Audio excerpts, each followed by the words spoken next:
One of the biggest mistakes Ford ever made on 1973 through 79 Ford trucks was not offering the 460 engine in factory form on any 4x4. In this episode of Dentside Depot, we're going to swap this 460 engine into this 1979 F250 crew cab, and we're going to use CVF's Racing Serpentine product in order to do it, along with Bronco Graveyard's 460 swap motor mounts. So stay tuned, let's see if we can get this engine into this truck. Okay, the first thing we need to do is obviously get our motor mount set. Now the 460 engine is almost a bolt-in swap for these particular trucks, but you need to do a couple things first. Obviously, one of the major things is you're going to need to change your motor mounts. Now, there are a bunch of different options for motor mounts. There are the ones that are just kind of like a square. They just bolt right on and it's basically just a pad of rubber. For a heavier duty application, I don't necessarily like that particular design, and I was looking for a motor mount that was more traditional style with bushings and it could rotate. And I was looking everywhere for a good product, and no surprise, I landed on Bronco Graveyard's 460 motor mounts. I didn't even know that they had them until a couple weeks ago, and I really like this particular design because they incorporate two pieces and they have bushings on the inside, so it's actually serviceable over time, and it looks like it's going to be a really good fit, and it goes on pretty simple. So let's go ahead and bolt these up and see how they look. So I'm just using the factory bolts here. I'm really a big fan of this design, and I'm hoping that it's going to fit very nicely into our chassis here. I've never used it before, but I definitely really like it thus far. You can see how the mount goes down right here. The other motor mounts, depending on the headers that you're running, you sometimes have to cut this part, but that appears to already be done for you on this particular mount. So I'm gonna get the other side on. Now that I have these installed on both sides, I'm actually realizing that I like them more than I even thought I would. And the reason I say that is because look how nicely they contour around the side of the block, and they fit nice and snug up against it on both sides, and it doesn't look like I'm gonna have to trim anything for the headers and everything else to fit. And that just shows you that there's a lot of time and care put into the design of these particular parts, and that's what I really like to see here. So a couple other things: when you're installing these in your trucks, most likely you're going to have what's known as a front sump oil pan, and that's what you can see here, as this was on a car, a D1 VE block, or a two-wheel drive truck. This one was on a two-wheel drive truck, so it had the front sump oil pan. But that's very common to see. This will work on the F-150 4x4s if you have a nice lift on it, but for the F-250 and F-350 lowboys, that is a no-go. So you're also going to need to change your oil pan to a Ford Racing rear sump is what I would recommend that you do, and that's what I have here. So you change the oil pan, the pickup, and you throw a high volume oil pump on there at the same time, and then you're good to go. You also need to consider your timing accessory cover. So I had a front dipstick here for this particular D1 VE engine, and I had to just I just plugged it right there with a little vacuum cover. I think that's sufficient enough. And then you can see I now have a dipstick that's gonna go through the header and down into the oil pan like most applications do. So at this point, let's go ahead and get this on the engine hoist and drop it in.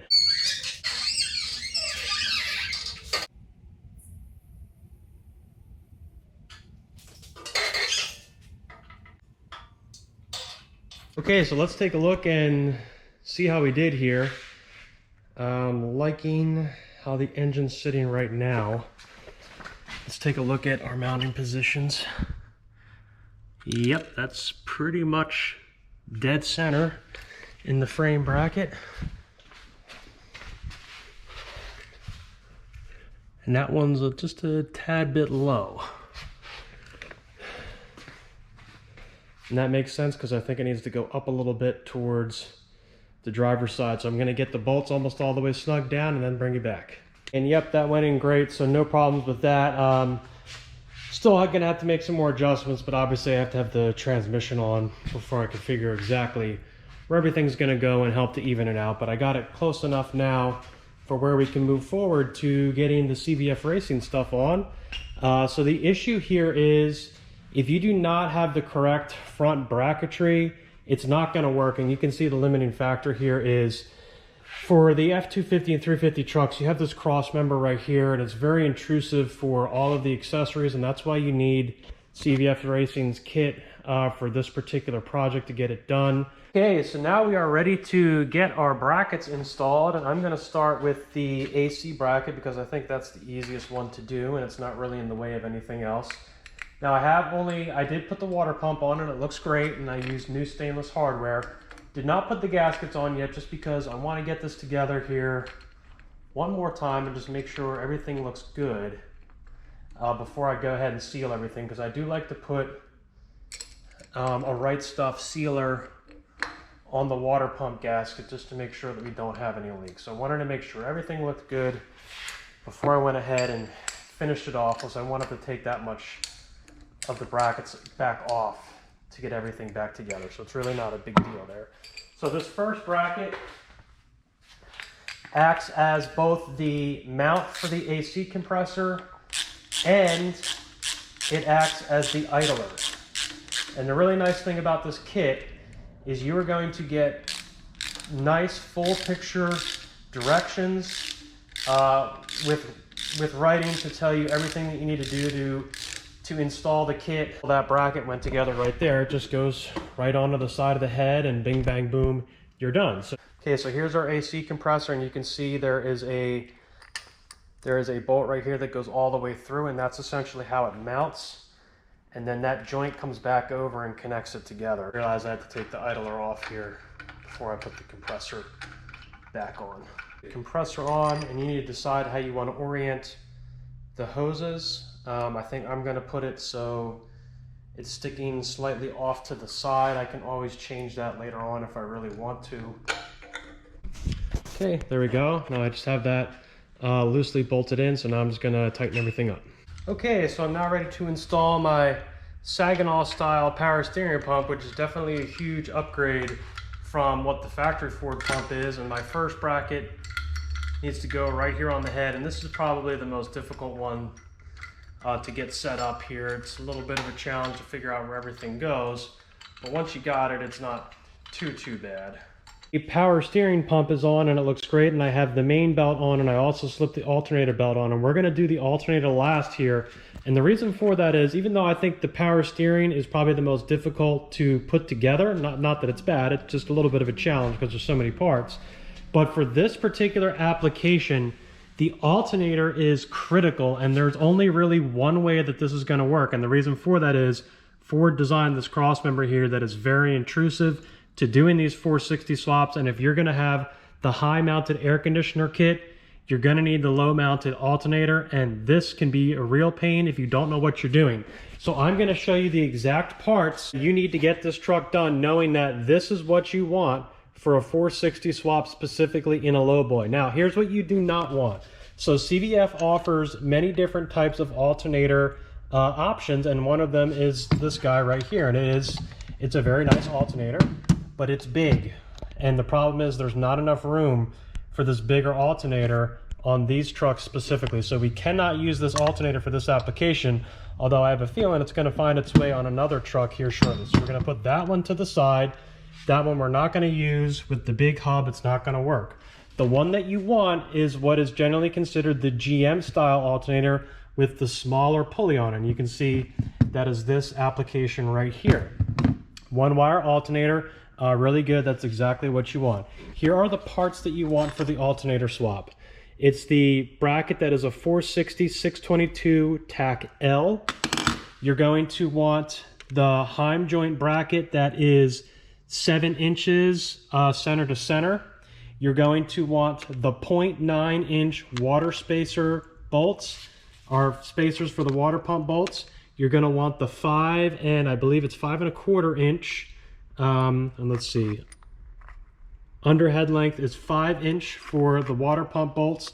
And then you're going to want the alternator bolt with this spacer right here that is, it appears to be about a 1/4 inch. 1/4 inch spacer, and then this really trick little piece right here that helps you adapt the smaller alternator to the engine block. It has 7/16 threads that then go to 3/8. Now the last piece that you're going to need that I've already installed is this little gadget that you see right here. And here's a shot of another one. They come in two colors, obviously.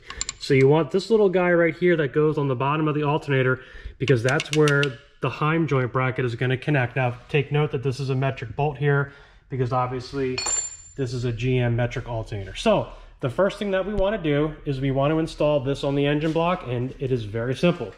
All you're going to do is just thread it into the engine block. Now, I did clean up the threads just to make sure they're nice and clean. So there we go, and then I'm just going to tighten it down with a wrench. I'm not killing it on there, just getting it snug. There we go, step one done. Okay, step two, I'm going to set up my bracket. Bracket goes like this. Bolts go in here, like so. And then your spacer goes on the inside of just like that. All right, so the directions will show you exactly the exact position on the water pump where they go, but they're just essentially the two farthest outside positions, and then the bracket's kind of looping down just like that. I'm gonna put the adjusting joint into position next. So it's in there, and it's just going on the threaded portion here on the bottom. Threaded portion of the water pump on the bottom. Forget to install this bracket on your alternator first before you put it down, before you put the alternator in, and make sure it's snugged up all the way and good. So now you can see I'm getting the alternator into position here. It's pretty obvious where it goes. The side with the big ear is going to go on the top, and then your little spacer is going to fit in like so. And that is key. If you forget the spacer, two things are going to happen. Number one, your pulleys are not going to be aligned correctly. Number two, the alternator is going to hit the engine block.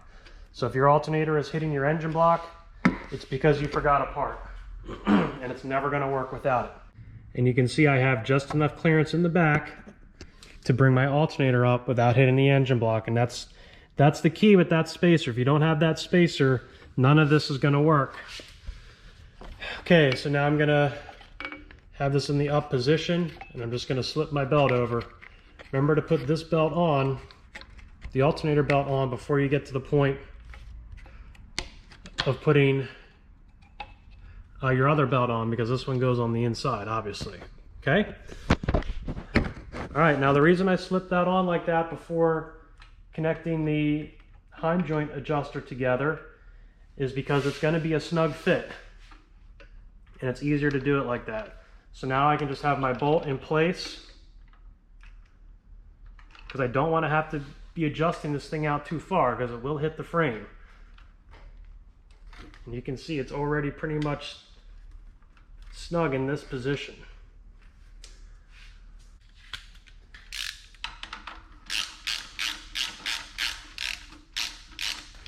Okay, that's in. And then obviously you're going to be putting your nut on the back side and tightening that all the way down. Okay, so now the way my alternator belt adjusts is you're just spinning the adjustment rod here and then tightening down the nuts to make sure it's good.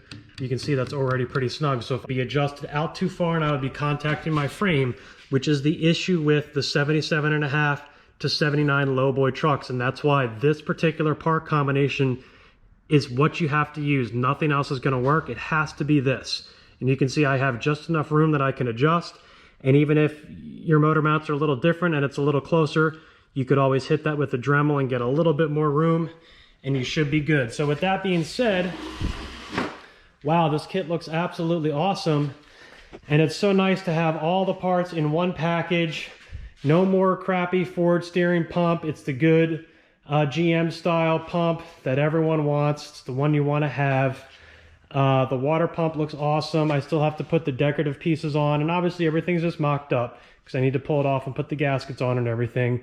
So with this, at this point, the kit also includes the power steering lines that you need to connect it to the box.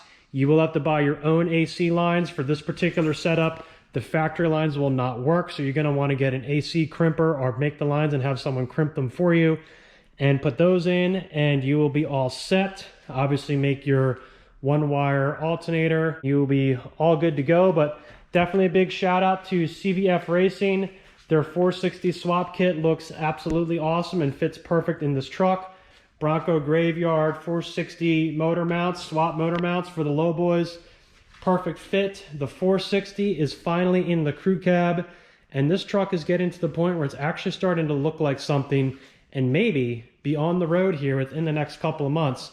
So if you like this episode of Dentside Depot, remember to like and subscribe. I will put all the links for the product that you saw in this particular video in the description down below. And remember, keep restoring those classic trucks.